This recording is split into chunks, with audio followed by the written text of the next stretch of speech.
Hello and welcome to This Week. BaseballTalkRadio.com presents MLB This Week, your weekly talk show talking all about baseball. Let the trades begin, a Korean slugger coming to America, and twists and turns with the Washington Nationals, all this week on MLB This Week.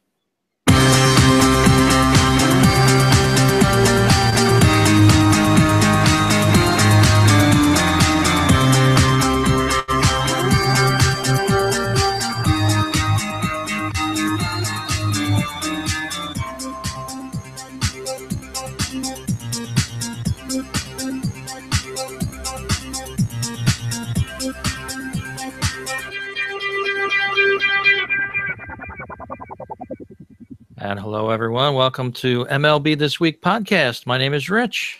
And I'm Gary. And Gary, that was a great opening there. A nice video introduction to our show. Really fancy work there.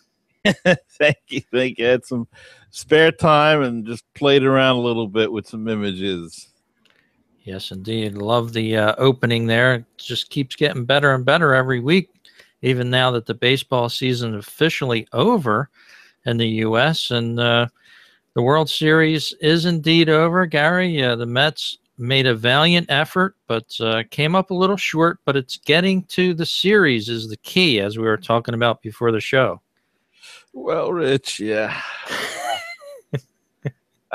It's a little sad. They made a nice run. They tried, but just came up short.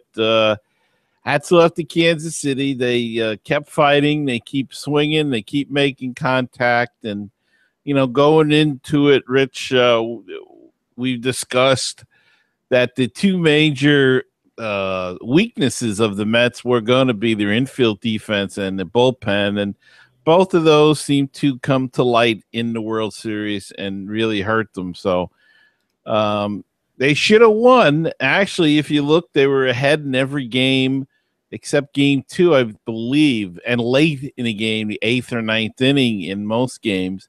And that usually means you win, but just couldn't hold it. And they go down 4 games to 1.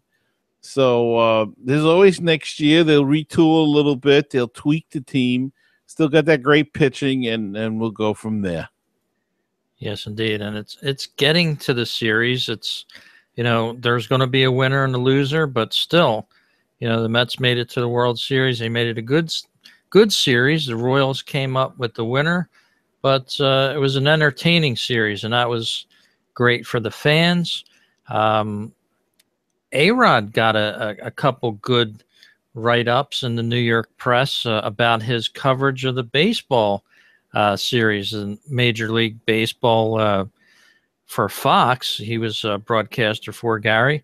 And they were saying if he doesn't make it as a baseball player, maybe he should go and do that for a living. Well, he may very well when he retires. And like you said, Rich, he got some good write-ups. And the flip of the coin, the announcing team of Joe Buck and Hal Reynolds and Tom Verducci got some lots of negative comments. There were even a petition started to get them off of the games, and they're not a well-liked team. But as you say, A-Rod got some kudos for the work he did, and he really did a good job, and he was probably the most prepared, it seemed, out of all the guys. Yeah, he seemed like he had a good gift of gab, and that's really what has gotten him out of a lot of jams with his personal problems with baseball. It's his ability to talk his way out of certain things, and people believe him or used to believe him. That's certainly true, Rich. I don't know what it is, though, and I don't know if it's he can't help the way he looks or anything, but he just seems to be the type of guy it's hard to believe anything he says. Whenever he talks, his facial expressions, they just look so phony. I know he can't help that. He can't help how he appears, but to me, he just looks like he's a phony all the time. But he had some good insights during the World Series, and as I said, really knew his stuff. He was able to talk about the Mets pitchers from a personal standpoint, actually facing him this year. And that really brought a lot to the table that the other three clowns couldn't bring.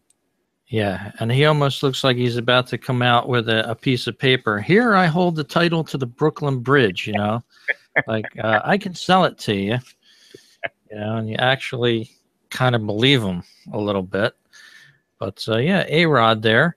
And another interesting part of the World Series this year, Gary, was MLB actually auctioned off game used materials during the series and right after the series. And here is on the video portion of the program here, a game used baseball, the inside the park home run baseball from game 1 on October 27th, got a winning bid of $19,200 was the closing bid there. Of course, it opened right away, right after the ball was hit, actually. It became authenticated.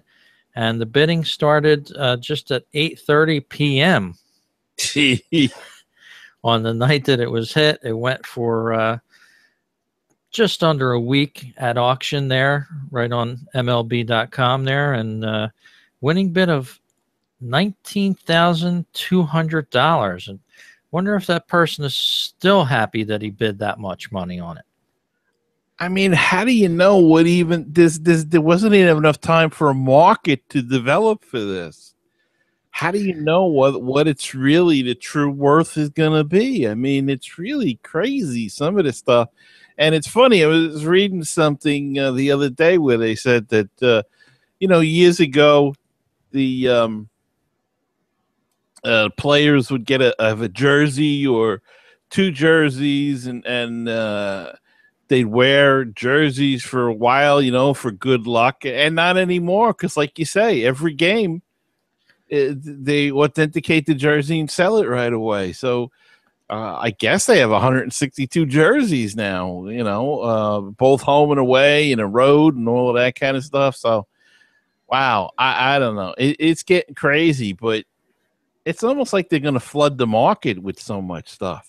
Yeah, it is getting a little crazy. You would think, where would all this memorabilia go? But it's keeping a little bit of fun into the game too, for anybody that happens to have enough money to bid on these things. As you can see in the bidding increment there, it was $20 bid increment. So you had 84 bids on this baseball. So it was hotly contested there in this auction.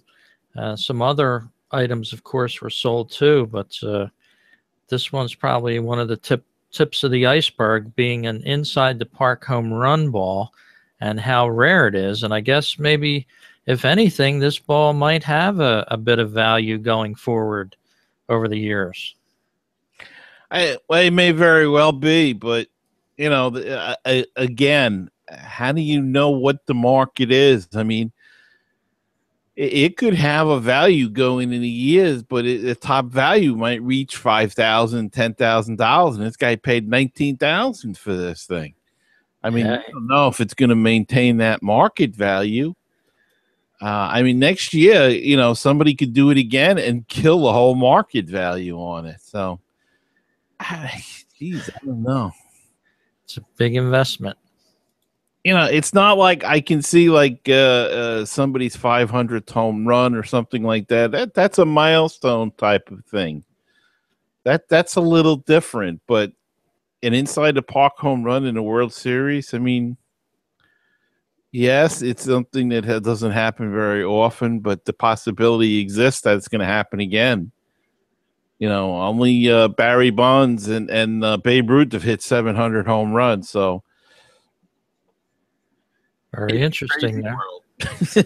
Yeah, it's getting interesting more and more as time goes on, for sure. Well, Gary, we've got the GM meeting starting up down in Boca Raton, Florida. And already you've got a story on that hot stove heating up.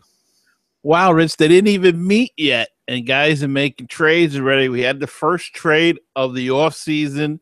as the Mariners and the Tampa Bay Rays announced a 6-player trade. You don't see much of them anymore as well.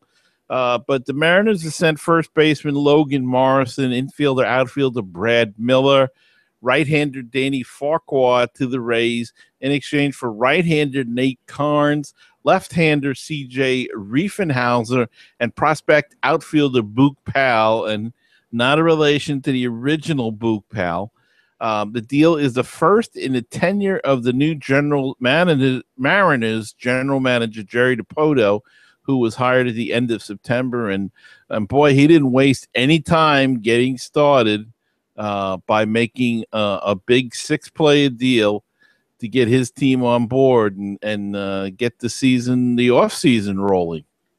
Yeah, and of course the meetings kick off on November 9th, which is a day from now. We're doing the show on Sunday, so the actual meetings kick off tomorrow, and that sort of kicks this off. There's a 140 or some odd free agents up on the market. David Price, Jason Hayward, and Johnny Cueto amongst a group of nearly 140 players. Every team is sending in a few free agents there, taking them off of their teams probably. And who do you think the top pick for a free agent will be this year, Gareth? Well, Rich, I think it's going to be David Price. I think he's going to be the one everybody's going to be hunting for. Johnny Cueto, I think, is going to be up there as well. As you said, you're going to have Justin Hayward. You're also going to have Yoenis Cespedes. It's going to be interested to see how many suitors he has. And of course, Daniel Murphy is going to join that mix. And after the NLCS that he had for the Mets, he's going to probably be someone that people are looking at very highly. Chris Davis from Baltimore is another one that's going to be sought after. So there's a bunch. It's a pretty good crew this year. Pretty good. The one that we haven't seen probably with this much talent in a while. But it looks like a pretty good class, and we'll see how it starts to roll as far as free agency goes. It was pretty thin last year. There was a couple of good ones, but not to this level. And it took a while for that to get going. If you remember, we made it to December in the winter meetings, and really a couple of days into that before the Cubs signed Lester and got the ball rolling there. But I think a lot of teams are looking more at trades and doing things internally and then tweaking their team with the free agent or two. So not a lot of teams, I was reading an article about Yoenis Cespedes yesterday, and a couple of the teams that you thought he might go to, he's going to want a lot of money. But it looks like Boston's out of it, and the Mets are out of it, and the Yankees may be out of it. And I don't know about the Dodgers. They've got enough outfielders, and they've got enough of a payroll. So you're starting to take some of the big money teams out of it, and that's what happens with these free agents now. And they're getting free agency at a later age. So people just don't want to pay the money for a long period of time anymore. Yeah, and a couple of the free agents are now retired, and this sometimes happens after the season.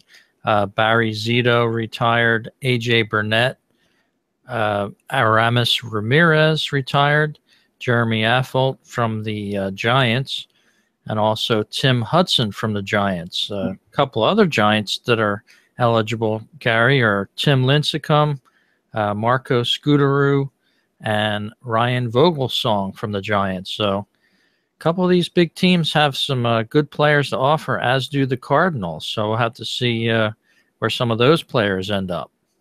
Yeah, it'll be very interesting to see where they go and to who's going to be the big players in the free agent market this year. Yeah, the Dodgers are offering up Jimmy Rollins, amongst a couple other players, Howie Kendrick. So, yeah, there's going to be a couple players that we're used to seeing with other teams. Now they'll be signing with somebody new. And we'll have to see who picks them up. And the hot stove is just about to start up, as they say.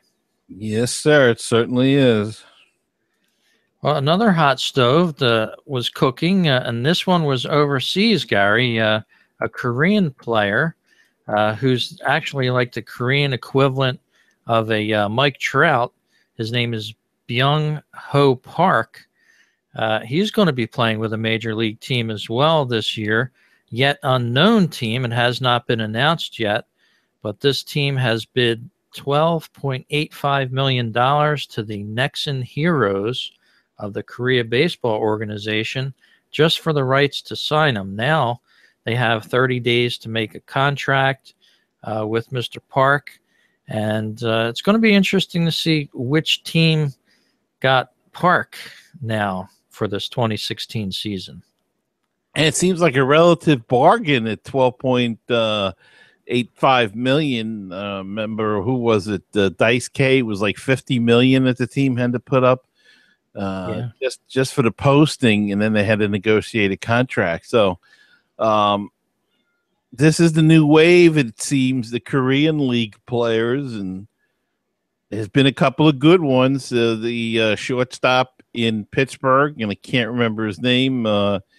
He got hurt towards the end of the year, but he had a terrific year, and we'll see how this big slugger does. He's a first baseman. Mr. Park, and believe he's 24, is it, Rich? I believe 29, it says here in the report that I'm reading. And the Pirates player's name's Jung-ho Kang. Right. Believe it or not, he was a former teammate of Park's on the same team. So be interesting to see if the Pirates made a double play with this and tried to pick Park up, even though he is a first baseman as well. So be interesting to see who picked him up. Excuse me, Rich. They could use a first baseman. I mean, they had Pedro Alvarez there last year and didn't get a lot. I mean, he offensively, but defensively, he's hurting. Can't think of the lefty that they moved in from time to time. Also at first base at Pittsburgh, but was not a offensive threat. So they could use an offensive first baseman that can field a little bit, which seems like this guy can do. So it would be interesting if the Pirates did get in on this one. So we'll have to see. That announcement should be as soon as Tuesday, and that'll mix right in with the hot stove. I guess whoever team gets him, Gary, is going to rise right up in the rankings as well. If it happens to be the Pirates, I think they're going to float up to the top where you might be looking for them to do well in 2016. Yeah, well, they've got a lot of guys coming back and had a great run last year. Won, I don't know how many games they won, 95 or something, and still fell short of the division because the Cardinals won so many, and then were beaten by the Cubs in the wild card game. But they'll be in the mix again because people forget they won over 90 games. I mean, it's kind of crazy.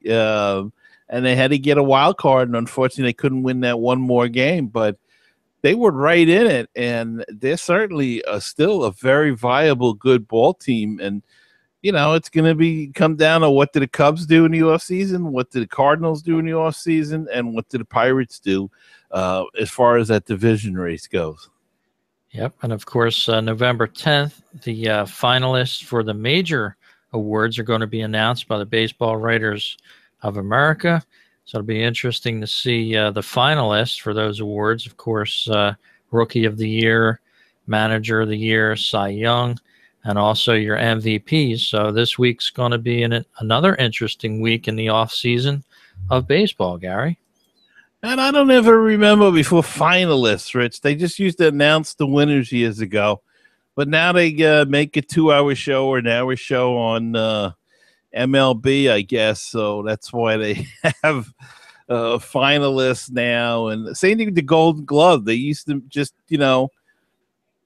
announce who won the Gold Glove for each position. And now it's now they've got finalists for it and voting, and I starting to sound like an old curmudgeon over here, but I don't know. Times change.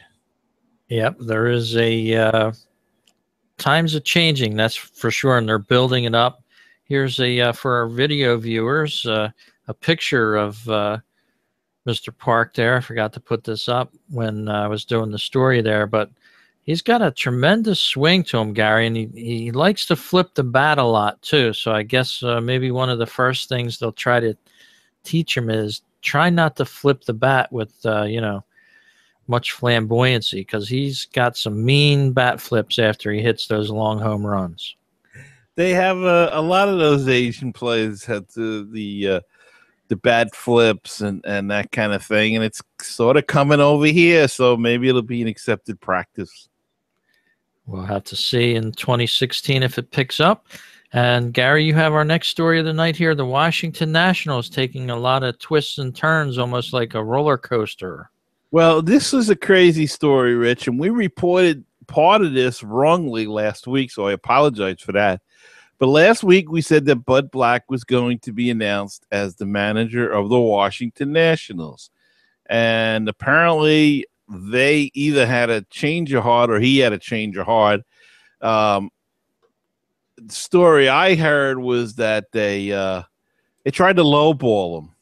They offered him a 1-year contract, dirt cheap money, and he didn't like that, and he bailed, or he told them, no, never mind. And they turned it right around, and they named Dusty Baker, they hired, as their manager.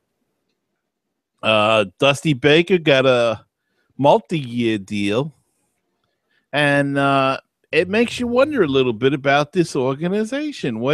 What's going on there? They talked to one guy. Obviously, they wanted Bud Black. They were all set to hire him first, and then they lowball him in negotiations. So you almost got to wonder, did they have a change of heart once they started negotiating a contract with him, or what? But apparently the offer was a lot less than Black had anticipated, and the whole talks fell apart, and they swooped in and hired Dusty Baker to a multi-year deal. So Dusty Baker coming to the National League East next year with the Nationals, and he'll join another new manager with the Miami Marlins, Don Mattingly, which I believe we reported it again last week, and that was accurate. Yeah. This was accurate until Monday or Tuesday, and I remember seeing this, and I said, what? Wait, whoa, they hired Bud Black. How is Dusty Baker there? But when you go on to read the article, and I don't know, they just seem like a franchise that doesn't know what's going on, and or can't make up their minds or whatever. I mean, it's just pretty crazy, and let's hope the lunacy keeps going so our teams can beat the heck out of them. That's for sure. And you still have the controversy with Papelbon. Both those players that got into a mix towards the end of the season, that hasn't simmered down unless the Nationals trade Papelbon. So, yeah, the Washington Nationals went from a National League favorite to win the East to a club that, yeah, nobody really knows what's going on with them for sure. And they've got some key free agents. They've got Jordan Zimmerman is a free agent, and Denard Span, who they did not make a qualifying offer on. They did make a qualifying offer for Jordan Zimmerman, and Ian Desmond is another one that they is a free agent, and they made a qualifying offer on him.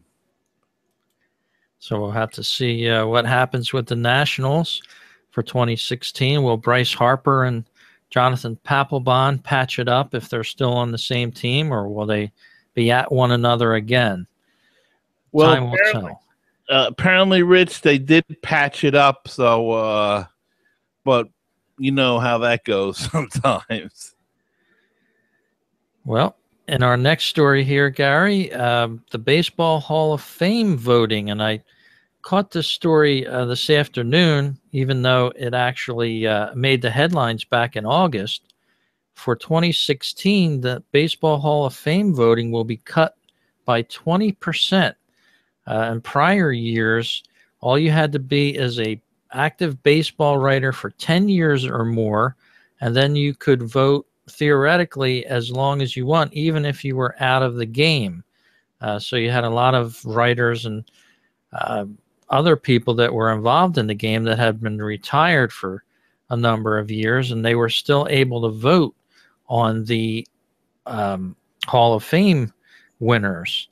This year it's going to change. They've cut down the ballots from possible 600 ballots that were mailed out last year down to an estimated 475 that'll be mailed out for the upcoming election for this year. So that's a good 20% less of voting power that we'll see in 2016, Gar. Wow, that's quite a cutback, and but I guess, like you say, a lot of those guys weren't voting and didn't get their ballots back in. So why continue it and trim it down to more guys that are voting? So, and then you've got a lot of writers that are in the game 5, 6, 7 years on now, but you actually have to write continuously for 10 years before you're even eligible to vote. So interesting there. They say some players may benefit from it, among them Mike Piazza, Tim Raines possibly, although they do say that Ken Griffey Jr. and Trevor Hoffman are the top candidates for this year. Mm-hmm. And results will be announced on January 6th. So we'll see the fruits of that reducement in the amount of voters for the Baseball Hall of Fame really soon. I think they should let more guys in every year. I mean, I don't know what the Football Hall of Fame criteria is, but 75% seems to be awfully high for a vote. And it's not like you're letting out, like bad players or anything that are getting in. You're letting out some really, really good players that should be Hall of Fame. I mean, you can't tell me that Mike Piazza doesn't belong in the Baseball Hall of Fame. It's just, it's ludicrous that he's going for his third time, or is this his third or fourth attempt at it? It's just ridiculous. And I mean, I don't know if Tim Raines was a Hall of Fame player. I have to look at his statistics, but I don't remember Tim Raines as being a Hall of Fame player, to be honest with you. I mean, he was an excellent player, but I don't know if he ever, his wasn't a 300 hitter. I don't know. I mean, a guy like Piazza, he was one of the best offensive hitting catches of all time, and his numbers put him there. I mean, that's what you have to go by. I don't know. There's talk about Bagwell.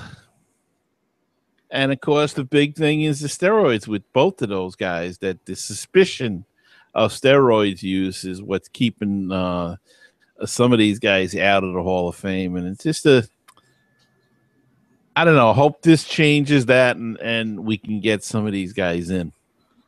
Yeah, it'll be interesting to see what happens with the voting going forward. Not so sure that that's going to help a lot of the guys that are involved in the steroids, but we'll have to see this year. And as you said, it's a tough ticket into the Hall of Fame.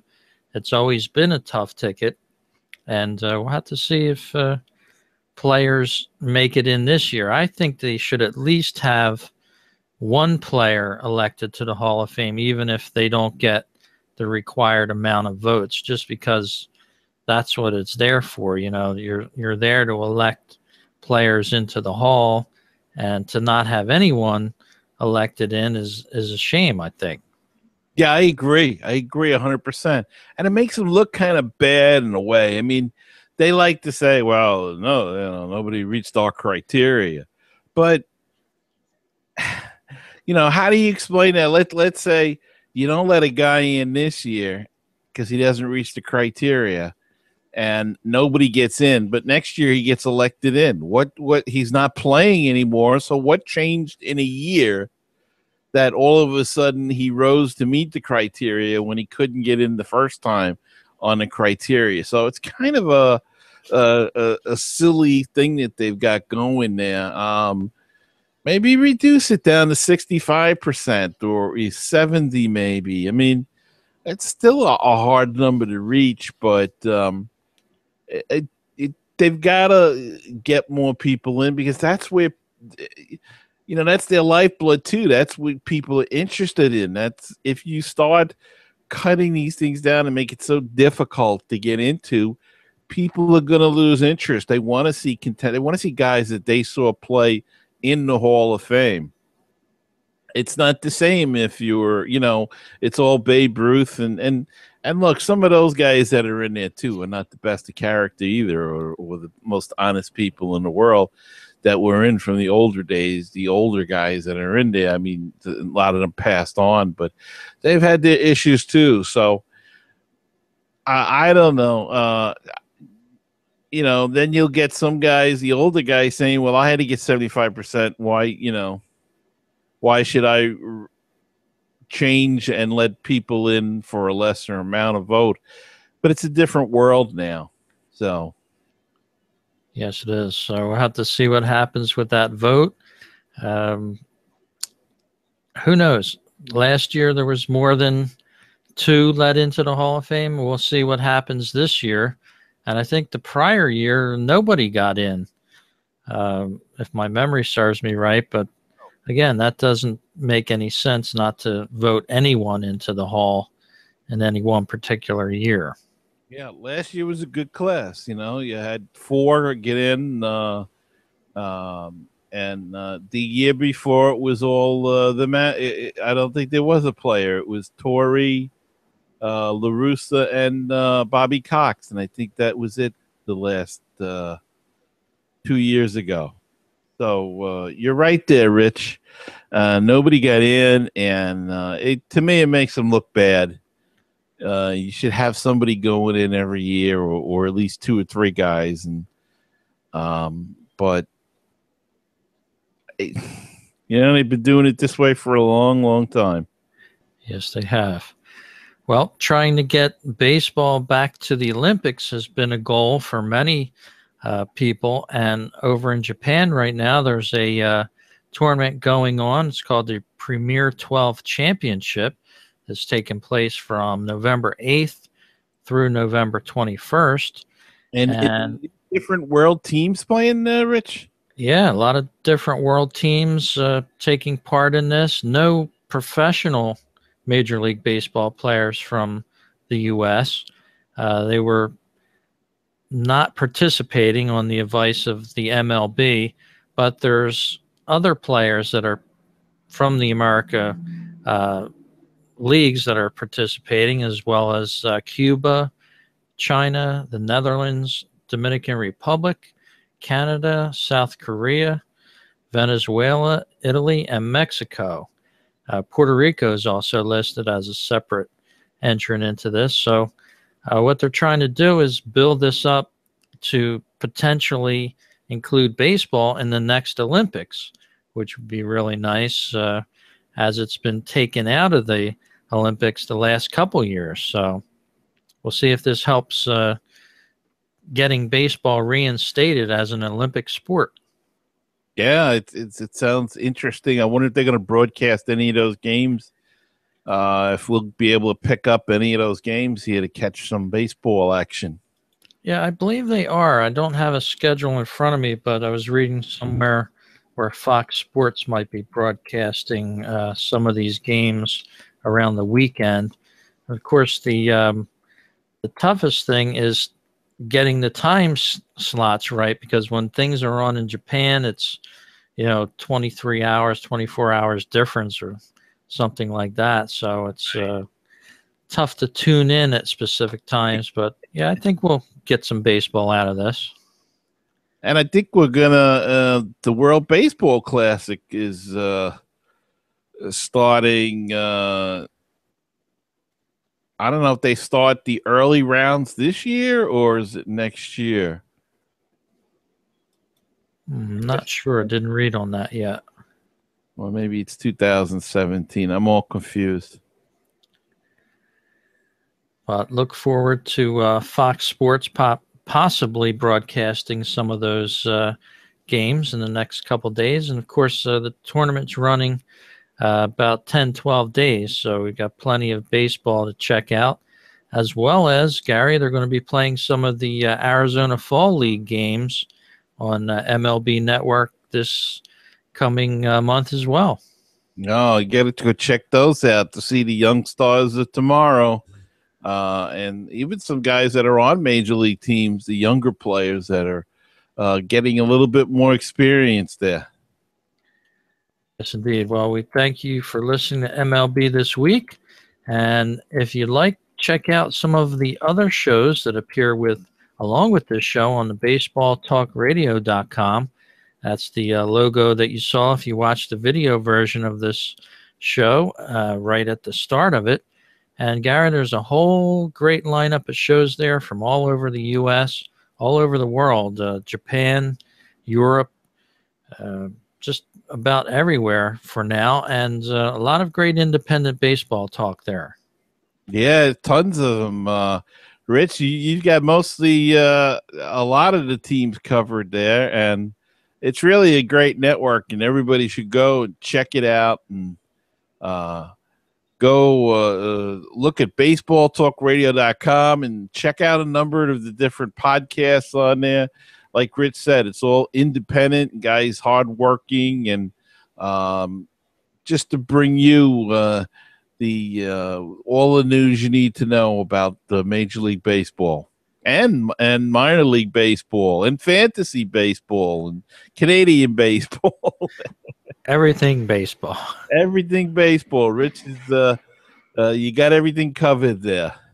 And Gary, a new announcement here. First announcement on this. There's going to be another show added, probably within a week, all about field maintenance, like baseball field diamonds.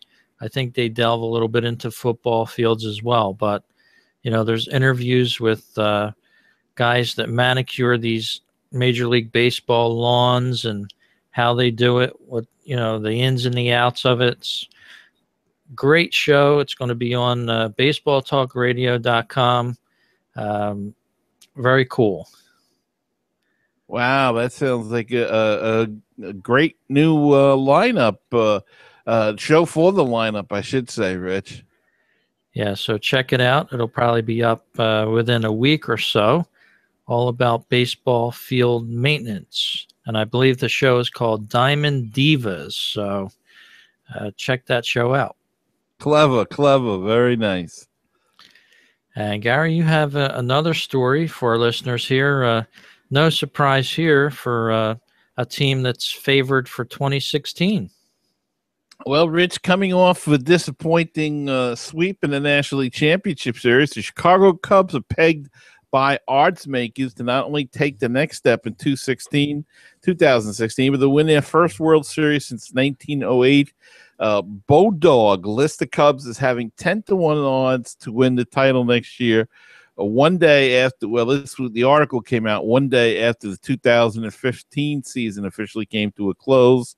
The World Series winning Kansas City Royals share the second highest odds with 5 other teams at 12-1, including the New York Mets, whom the Royals knocked off in 5 games. However, according to another Las Vegas Superbook, Westgate, the Mets opened at 10-1 odds to win the World Series, and the Blue Jays, Cubs, and Nationals are also at 10-1, while the Dodgers currently are the favorite at 8-1. The Marlins are 60-1, Braves at 100-1, and Rich, I'm sorry to say that your Phillies are at 301 odds to win the World Series in 2016. So one's got the Cubs as the favorite, the other one's got the Dodgers, but consistency has the Cubs as 10-1 odds to win. Yeah, and I'm just reading a report here. David Price possibly looking to rejoin Madden there in Chicago. If that happens, I think you can almost write the Cubs into the World Series without worrying about it. So maybe you want to get in there and check out some of them Cubs odds before David Price signs. I don't know. Well, here's what I'll say about that. David Price, terrific pitcher, but hasn't done much in the postseason.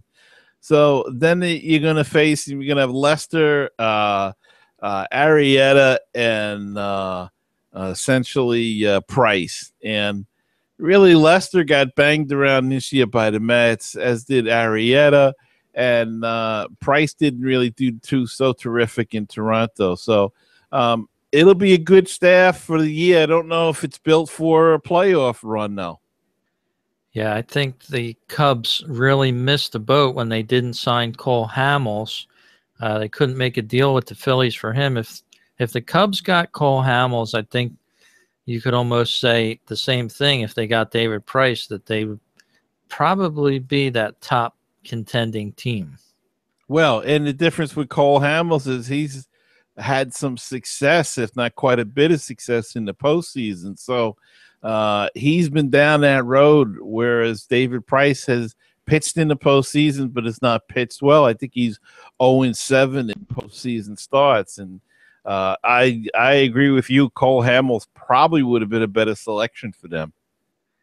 Yeah, they missed the boat on that one, but you never know. Yeah, it's well, we'll have to wait and see if he goes there. But again, I'm not that too concerned about it. Me neither. So coming up on the calendar here, MLB events, of course, the award season is kicking off. Going to be announced the winners from November 16th on, the major awards, that is. And then moving up to December, you have the winter meetings in Nashville. That's another time where there's a lot of trades and free agent happenings. So now in November, we have the GM meetings. We'll probably hear some deals. But then again, next month, we have even more winter meetings that go on in Nashville. And then in January, there's even more meetings. And of course, the Hall of Fame voting results are going to be announced. And just a whole lot to look forward to in the winter. And we'll be here all winter long. And we hope our listeners stay with us as well. Certainly do, Rich. And it just never ends. Years ago, you didn't have all of this media around and these things went on. But now with the intense media and the internet and whatnot and MLB Network, you see a lot of the stuff that continues to go on in the offseason. Yeah, it used to be kind of boring back in the old days when you didn't have too much focus on these events. But now it's a different ball game. So it's a lot of fun to stay up with this and follow it all season long, and that's what we intend to do for you here on MLB This Week. And we're going to be making some improvements on the off season, maybe get a few interviews together for our listeners. So please stay with us, and we appreciate you hanging on this long. And we'll be here as long as you want us to be. All right, Gary. Well, another great show. We'll talk more about our picks, our selections for the major category awards here coming up next week. The MVP, so on and so forth, Cy Young. We'll have our picks for our listeners on our next program. Yeah, and going to be interesting. I don't think it's going to be as difficult as it's been in years past, but you never know. That's for sure. Well, thanks for stopping by for the listen to MLB This Week. Drop us a line. You can visit our website at MLBThisWeek.com. We have a form there. You can send your questions in, your comments, tell us where you listen from, that sort of thing. We'd love to mention you on the air. Gary, have a great week, and we'll talk again next show. Okay, Rich. See you then.